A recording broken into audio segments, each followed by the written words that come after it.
Welcome to week 3 of the Ruben Yanes Fantasy Football League. Let's start with the week 3 scores. Up first is the 3-0 Stack King Trolls, who once again are just rocking the house. What else can I say? They took down the Oakland Manifesto with a score of 173 to 129. All I can say is the Manifesto are banged up, and as far as the King Trolls, everybody came to play.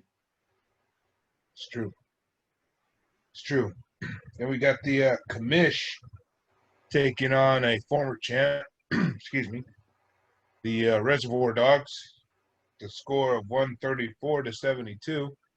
I mean, that was no contest right there. Seems like nobody showed up for the Reservoir Dogs. I don't know. People got hurt and someone got caught sleeping. Jesus. It's terrible. It's terrible. But at least you get another win. Wait, did you win last week? No, it's the first one of the season. You get it's good to get the spirits up, Let's get that first one. Get the morale up, huh? Yeah. Hopefully we can smell that. Get that. We can get it started. Sweet victory. Hopefully it'll be a snowball effect. I hope you get 2 tomorrow. Not tomorrow, next week. Ooh, 2 next week. Speaking of snowball, the Flying Graysons decided that they're going to snowball all over the Oakland Oysters, 126 to 78.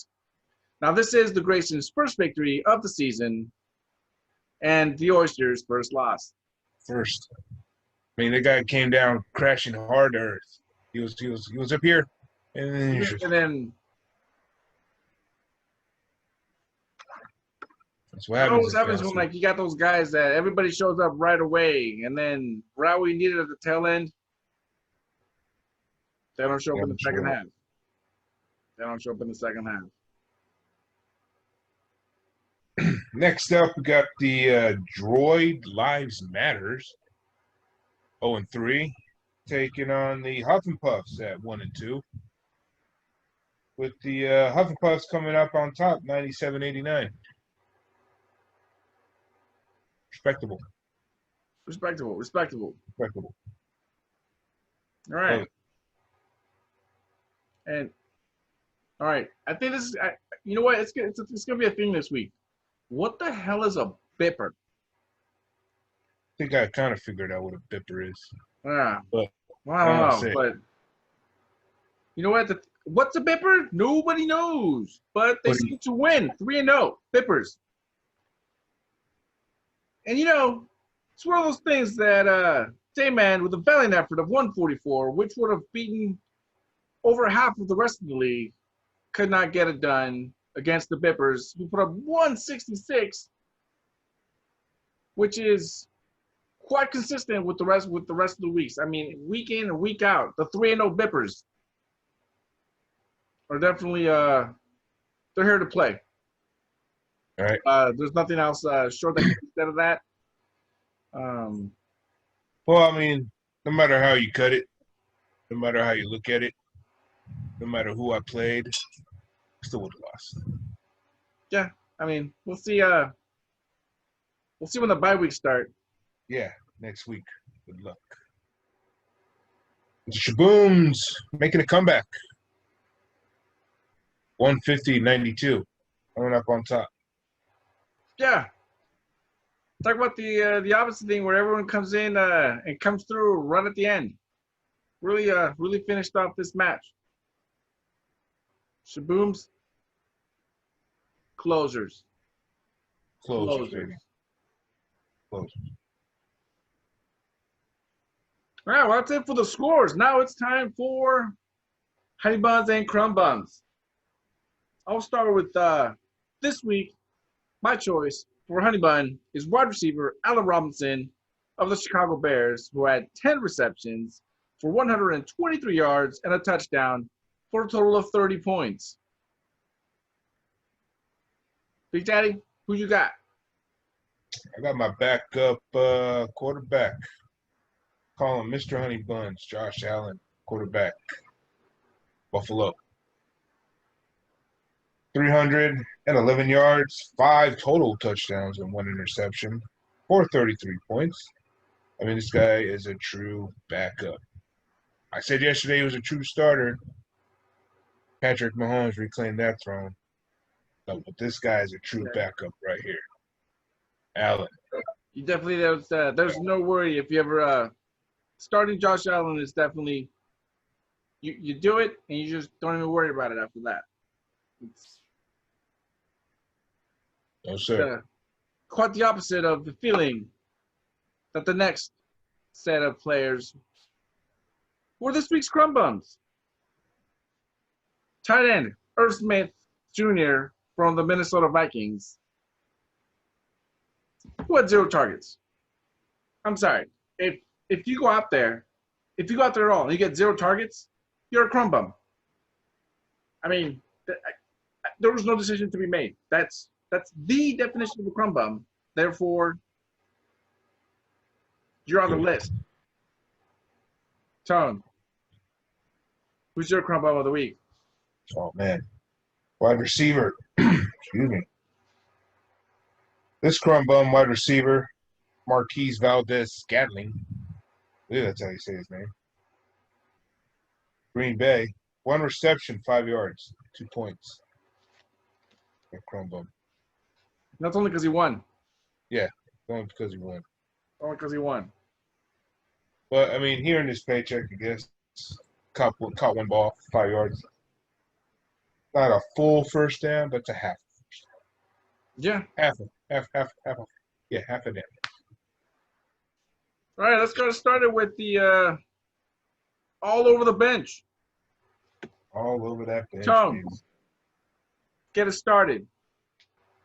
Adam Lazard, wide receiver, Green Bay. 4 receptions, 146 yards, and a touchdown for 28 points for the Cracker Killers. All over that bench. That could really help. Yeah. A couple of moves, including that one, would have been the difference. That's also another lesson that the Heaven Pups should have learned. Hey, man, when you don't need Gardner Minshew, he throws it all over the yard. But when you depend on him, you should have put in Carson Wentz, quarterback of the Philadelphia Eagles. Not that he was great, but he had 225 yards, 2 touchdowns, 2 picks, with 23 points, which would have been extremely helpful. However, it was all over the bench, Heaven Pups. All over the bench. All right. Now, it's time for that motherfucker. Help nobody. Zeus. Who's your pick? This week, I have chosen running back Brian Hill of the Atlanta Falcons, who nobody knows about because nobody cares about this guy. But he went out there, and he decided that he was going to put up 58 yards, score a touchdown, 14 points, for the reason of helping absolutely nobody. Nobody whatsoever. John, who you got this week? Wide receiver from the Arizona Cardinals. I mean, I never heard this guy before. That's why he helped nobody. It's Andy Isabella. 4 receptions, 47 yards, 2 touchdowns for 20 points. Yeah, he went off this week. See if he continues next week. Well, Kyler Murray will, because that dude is special. I can't even believe it. That dude. I believed in that guy last year. Oh, yeah. But I'll tell you what, to me, he will always be an Oakland A. That's right. He'll always be an Oakland A. He'll be in the wild card this weekend. That's right. He's a pinch hitter. That's right. Well, no, they got designated hitters, right? Yeah. Designated hitters. DHs. Right. Man. He was born to play football, though. I guess. He was born to play football. But he could be helping the A's go to the World Series. I'm just saying. Yeah. And then I would actually love him instead of just really, really admiring him. Really, really admiring him, except 2 times a year. except two times a year. True. All right. All right, let's talk about some mods. This Thursday night, the Denver Broncos are taking their talents over to Chicago at Soldier Field. And it's going to be a battle of the It's gonna be a battle. I don't know what else to say. No, neither of these teams has a quarterback. Neither one. I mean, fine, Drew Lock. They got a guy, but they got a guy. They got a guy. So does Chicago with Trubisky. They got a guy. It's just a couple guys playing quarterback. Guys. It's a couple guys. So everyone's gonna be screaming for Foles. In this exciting game, the Denver Broncos are favored by 2.5 on the road. The over-under on this game is 44 points, and the only thing I can say is, where are these points coming from? I think maybe all the terrible football that is going to happen is going to cancel each other out so much that it might be a great game. However, I think the Broncos are going to run into 20 points, and I think the Bears are going to put up 10. I think that's going to be under the 44.5 points. But I think it will be an interesting game. But I'm taking the Broncos 20 and the Bears 10. Tone, what's your prediction? I don't know. I don't know who comes up with these Thursday night games. I think they literally just throw a dart blindly. Just okay. Oh, who are they playing? Okay. Throw it on there. I mean, Thursday night is terrible. It's absolutely garbage. But I don't know. Guess I'll go with I guess we'll go with the Denver Broncos. Under 44. It's gonna be a very low scoring. Yeah, it's gonna be a very low scoring game. It's terrible. Just like last week's game. I mean, where were the Jaguars? Terrible. Yeah, no. Yeah, just like I said, when you're depending on the Jags, that's when they do you dirt. That's right in the gut. Right in the gut. They'll punch you. I mean, Fitzpatrick was having a game, literally a game last Thursday. Terrible. You know what? I think. But there should be a special. There should be like a 30 for 30 on just Ryan Fitzpatrick. Because that dude has been in all kinds of places. And he has that dude has resurrected more times than than Doctor Who? I'm telling you. There's been a new version of this dude in every other city. I think he was on three out of the 4 teams in the AFC West. And then he worked his way on the AFC East. I mean, this dude. And then I don't know, I don't get it. Not that he tricks everybody, but he's on for a little while, and then he's not so much, and then he's good enough for long enough to get a good contract, and then he sucks again, and then he goes to another team, and then he's good enough to get a contract, and then he sucks again, and then it's a roller coaster, man. It's the Fitz coaster, but it's magical. It's magical. It's a hell of a ride. Hell yeah. It's a hell of a ride. Oh, think it's all a ploy? Because he went to Harvard. I think he went to Harvard. Yeah. But you think it's all just a game to him?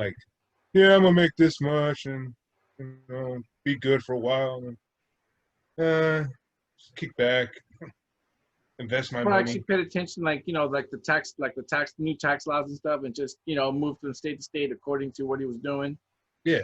Because I mean, Florida. I know he's paying less taxes in Florida. So. What if he's got offshore accounts and shit? Yeah. I would have to check. He probably has a huge vault underneath his beard. I mean, you can fit Anywho. anything. So that was week 3. We'll see you week 4. Try it in. Ooh. Oh, also, Champ, the Cracker Killers would like to do a guest spot next week. Look for that. Yeah.